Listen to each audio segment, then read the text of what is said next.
Welcome back. Now, the heat wave may have passed, but summer isn't over yet. We're looking at the best red wines to accompany any barbecue recipe right now. Of course, our resident wine expert, David Wheelahan, is here with the lowdown. He's going to educate us, as always. David, good morning. Absolutely, and I know I don't have to educate you guys too much because you're well educated in the vino.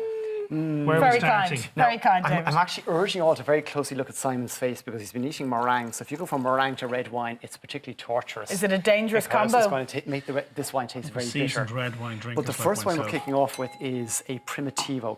And this is a great variety I would tip for everybody throughout the country, no matter where you are. If you're in Donegal or if you're down in Killybegs or whatever, you will find a Primitivo for sale. And it's a lovely Italian grape variety that has this kind of lovely plum fruit flavours. And when it comes from Puglia, it's just very soft, very easy drinking. And if it's grown correctly, the alcohols won't be too high either. So this one's 13%. It's light, it's fruity, it's $9.95.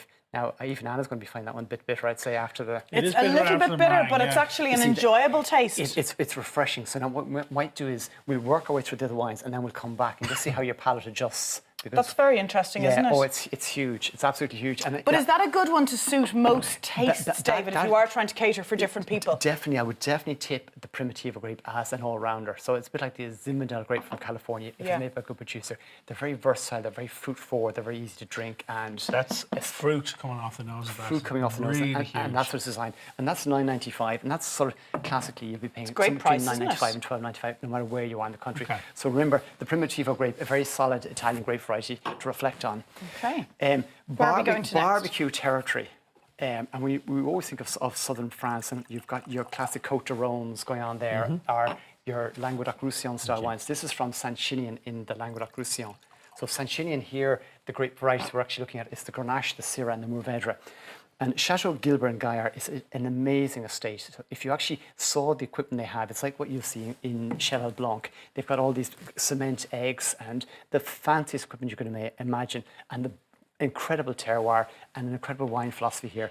Now, this is their entry-level style wine, so there's no oak influence in this, so it's all about the bright expression of the fruit. So it should automatically... It's a brighter colour as well, isn't it, David? It's more vibrant, and it's you're paying a little bit more for this, but you're also going into a chateau-style wine, more complexity, more work on the wine in some ways. And it should be more mouthfilling. Is it drier?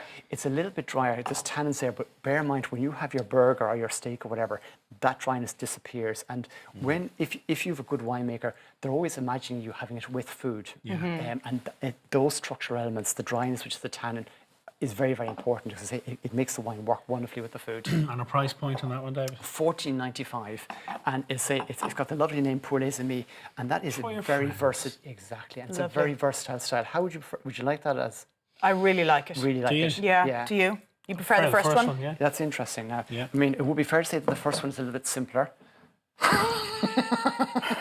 I'm getting it in the I don't know what he's trying to say there, Simon. No, but it's very, very good. Let me say.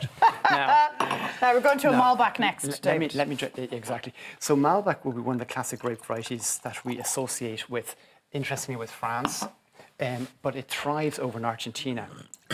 And really, over the last 20 years, Argentinian Malbec has actually taken over with huge gusto. And in Argentina, it ripens beautifully because in France it struggles to ripen where it comes from in Cahors and also in Bordeaux. But in Argentina it ripens and you get these lovely red fruit flavours. And this one is made by a Frenchman, Hervé Fabre. He's a Bordeaux guy and he's actually thinking of structural elements in his wine. So once again, this is a big, powerful wine. This is a powerful one. Powerful wine. 14.5 degrees alcohol.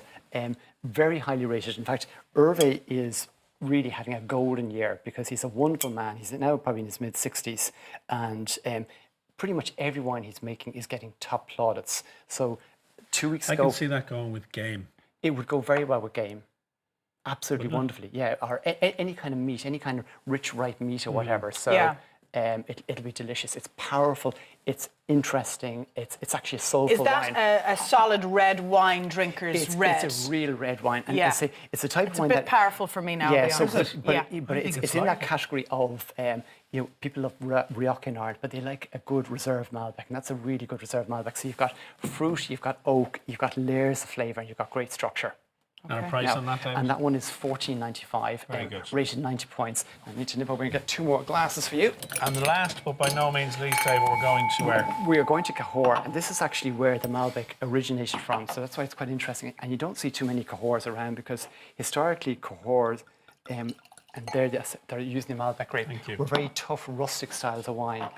And what's very, very interesting for all of us in the wine world is Hervé became aware of an amazing vineyard in Cahors. And seemingly in Cahors, they don't like to talk to their neighbours too well. So in other parts of the world, they share ideas and they want to engage, they want to grow the segment. But over there, they're a little bit territorial. Are they secretive about They're secretive about their everything. product? So basically, this vineyard was coming onto the market, but they wouldn't tell any of their neighbours that they were selling because it was all, we wouldn't talk about that type of thing. It's very dry. Yeah, Yes. you see, dry, and immediately you're transporting yourself back to the French palate. Now, just think of with food, but there's richness there and there's fruit.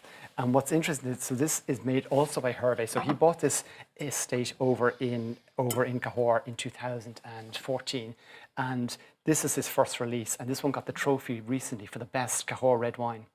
So when you actually take it in Japan and let it rinse around, there is dryness there, but that's tannin. That's a good thing with food. But it's packed with flavour and spice. And I think you appreciate it more when you're having it with food, don't you? The perfect dish amazing. to go with that The for me perfect would be a ribeye steak with some dauphinoise potatoes. that would be magic. I mean, that would be absolutely magical. In fact, that would just cut through in fact, I'm insisting you take a bottle of that at home tonight and you cook that for your David, wife. all I'm right. insisting All right, then. because it really will be sublime. Now that's a bit more pricey, David. That's $19.50. This is 1950, but this is a treat. This is the trophy-winning wine, and also 2 weeks ago, Hervé was voted best red winemaker in the world. So at the International Wine Challenge in London. To him. I'm going number 2 and number Thank 4. you very much. I'm going number 4. There you are. Great. Thank you very much. Thank you very Thanks, much, David. Now, a little bit earlier on, we got to tuck into strawberries with lemon curd. Here's a reminder of how to do it.